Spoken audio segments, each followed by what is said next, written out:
ഈശോ മിശിഹായ്ക്ക് സ്തുതിയായിരിക്കട്ടെ. ആലുവ നഗരത്തിൽ നിന്ന് ഏകദേശം 7 കിലോമീറ്റർ പടിഞ്ഞാറും ചരിത്രപ്രസിദ്ധമായ ആലങ്ങാട് പള്ളിയിൽ നിന്ന് 2 കിലോമീറ്റർ തെക്കുമായി ഒരു കുന്നിന്റെ മുകളിലായി സ്ഥിതി ചെയ്യുന്ന ആലങ്ങാട് കുന്നിൽ ഉണ്ണിമിശിഹ ദേവാലയത്തിന്റെ പ്രത്യേകതകളെ കുറിച്ച് പറയുവാൻ സാധിക്കുന്നതിൽ എനിക്ക് അതിയായ സന്തോഷമുണ്ട്. ഉണ്ണീശോയുടെ നാമത്തിലുള്ള കേരളത്തിലെ ഏറ്റവും പുരാതനമായ തീർത്ഥാടന കേന്ദ്രമാണിത്. നാനാജാതി മതസ്ഥരായ ആളുകൾ വർഷം തോറും ഇവിടെ വന്ന് പ്രാർത്ഥിച്ച് അനുഗ്രഹങ്ങൾ പ്രാപിച്ചു പോരുന്നു. പാരമ്പര്യ വിശ്വാസ അനുഭവങ്ങളും ചരിത്ര വസ്തുതകളും കൂടിക്കലർന്നതാണ് ഈ പള്ളിയുടെ ചരിത്രം. 1781 സ്ഥാപിതമായ പള്ളിയുടെ സ്ഥാനത്ത് നിർമ്മിക്കപ്പെട്ടതാണ് ഇന്ന് കാണുന്ന പഴയ പള്ളി. 1800കളിൽ നിർമ്മിക്കപ്പെട്ടിട്ടുള്ള കേരളത്തിലെ മറ്റു പുരാതന പള്ളികളെ പോലെ തന്നെ പോർച്ചുഗീസ് മാതൃകയിലാണ് ഈ പള്ളിയും പണി കഴിച്ചിരിക്കുന്നത്. ഇലച്ചാറുകൾ ഉപയോഗിച്ച് പെയിന്റിംഗ് നടത്തിയിട്ടുള്ള മനോഹരമായ അൾത്താരയാണ് ഇതിന്റെ പ്രധാന ആകർഷണം. കുടത്തിൻ പുറത്ത് പൊൻകിരീടവും കുരിശുമാലയും അണിഞ്ഞ് വിജയ പതാകയുമേന്തി ഏവർക്കും അനുഗ്രഹാശസ്സുകൾ നൽകുവാനായി തയ്യാറായി നിൽക്കുന്ന ദിവ്യ ഉണ്ണീശോയുടെ ദർശനം തന്റെ തീർത്ഥാടകർക്ക് ആത്മീയമായ ഉന്മേഷം പകരുന്ന ഒന്നാണ്. കുടത്തിന്റെ ആകൃതിയിലുള്ള ഗോളം ഭൂലോകത്തെയും അതിനു മുകളിലായി നിൽക്കുന്ന ഉണ്ണീശോ തനിക്ക് അതിന്മേലുള്ള ആധിപത്യത്തെയും സൂചിപ്പിക്കുന്നു. ഇതുപോലുള്ള ഒരു രൂപപ്രതിഷ്ഠ കേരളത്തിലെ മറ്റൊരു ദേവാലയത്തിലും നമുക്ക് കാണുവാനായി സാധിക്കുന്നതല്ല.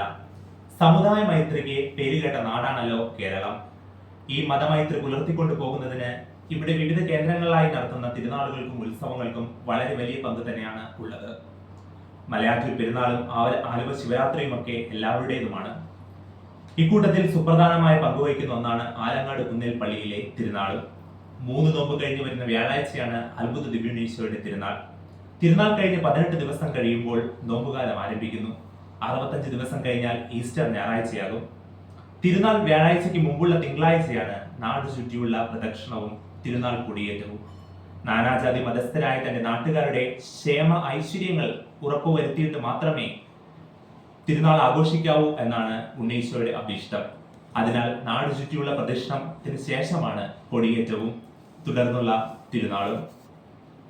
കുട്ടികളെ ദേവാലയത്തിൽ കൊണ്ടുവന്ന് ഉണ്ണീശോയ്ക്ക് സമർപ്പിക്കുക എന്നത് ഇവിടുത്തെ പ്രധാനപ്പെട്ട ഒരു വഴിപാടാണ്. ഉണ്ണീശോ കുട്ടികളെ നിരന്തരമായി സംരക്ഷിക്കുമെന്നും തന്നെ പോലെ ജ്ഞാനത്തിലും പ്രായത്തിലും ദൈവത്തിന്റെയും മനുഷ്യരുടെയും പ്രീതിയിൽ വളർന്നു വരുവാൻ അവിടുന്ന് സഹായിക്കുമെന്നതാണ് വിശ്വാസം. ഇതുകൂടാതെ ഇവിടുത്തെ പ്രധാന നേർച്ചയായ തമുക്ക് നേർച്ച ഭക്ഷിക്കുകയും രോഗശാന്തി ലഭിക്കുകയും ചെയ്തിട്ടുള്ളതായി പല സാക്ഷ്യങ്ങളും ഉണ്ട്. ഇവയ്ക്ക് പുറമെ അമ്പ് നേർച്ചയും ഉണ്ണിയും പാളയും ഉടുപ്പ് നേർച്ചയും അടിമയും പാളയം കയറും നേർച്ചക്കഞ്ഞിയും എല്ലാം ഇവിടുത്തെ പ്രത്യേകതകളാണ്. ഇതുപോലെ എത്ര പറഞ്ഞാലും തീരാത്ത അത്ര പ്രത്യേകതകളാണ് ഉണ്ണിമിശിഹ ദേവാലയത്തിലുള്ളത്.